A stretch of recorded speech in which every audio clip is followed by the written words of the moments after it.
Alpha Kappa Alpha, aka very popular organization, the first of the black sororities, and a sorority is a sisterhood while a fraternity is a brotherhood. Okay, now the Alpha Kappa Alpha sorority, they have an image of a mythological giant god, or Titan, a Titan as it's called, on their crest, and it's in the bottom right hand corner.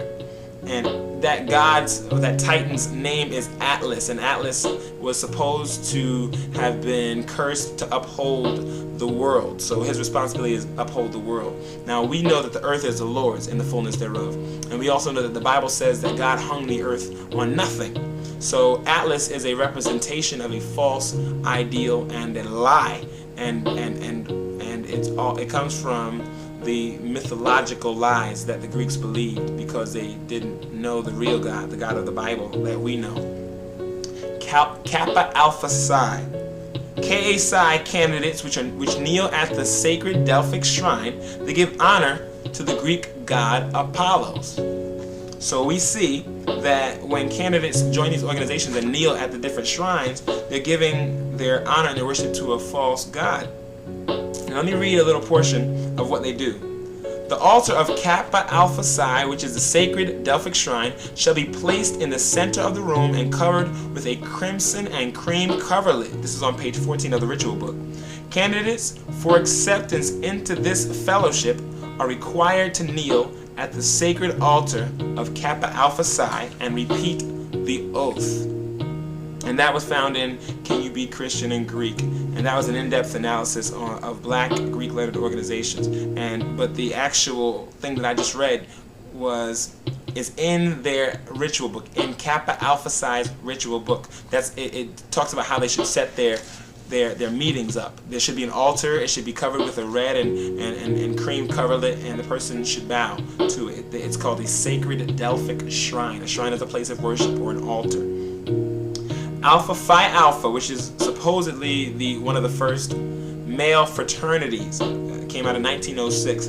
The Sphinx, and this is what the Sphinx, which is on the crest of Alpha Phi Alpha, represents. The Sphinx is a mythical or fake beast of ancient Egypt, frequently symbolizing the pharaoh as an incarnation of the sun god, whose name is Ra or Osiris, depending on which information you come across, but we know it's not Yahweh or Jehovah or Jesus Christ. Alpha Phi Alpha uses the Sphinx as its fraternal image, and the head of the Sphinx appears 3 times on one of their fraternity's crests. All right, Sigma Gamma Rho. Among other deities, this sorority's shield has a skull with crossed swords behind it, which symbolizes death. The Bible considers death as an actual being. And once you join, you become a brother of those people. That means you're born of the same father, okay, or of the same mother. You're born of the same particular organism. And since Freemasonry honors all of the gods of their initiates, you're born of a spirit that does not honor God, but that honors false gods along with God. Now, in Albert Mackey's Revised Encyclopedia of Freemasonry, it reads that one of their gods, one of the Freemasonic gods, and one of their higher gods, whether most Masons who are on the low level know this or not, this is written by a high-level Freemason, Albert Mackey, and he said that one of their gods is a god called Baphomet. All right? His name is Baphomet. Now, 2 Kings chapter 17, verse 33 reads this way. It says, "They feared the Lord," talking about the inhabitants of the land.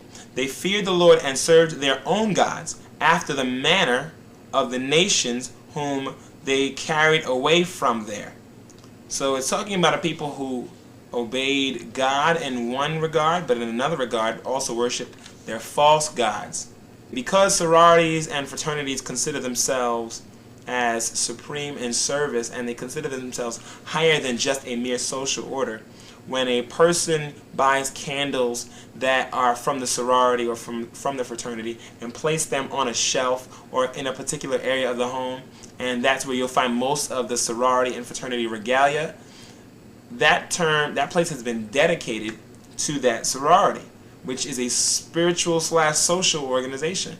And because the person swears to that organization and makes oaths of praise and honor to that organization, then that person is creating a shrine to a false god in their organization.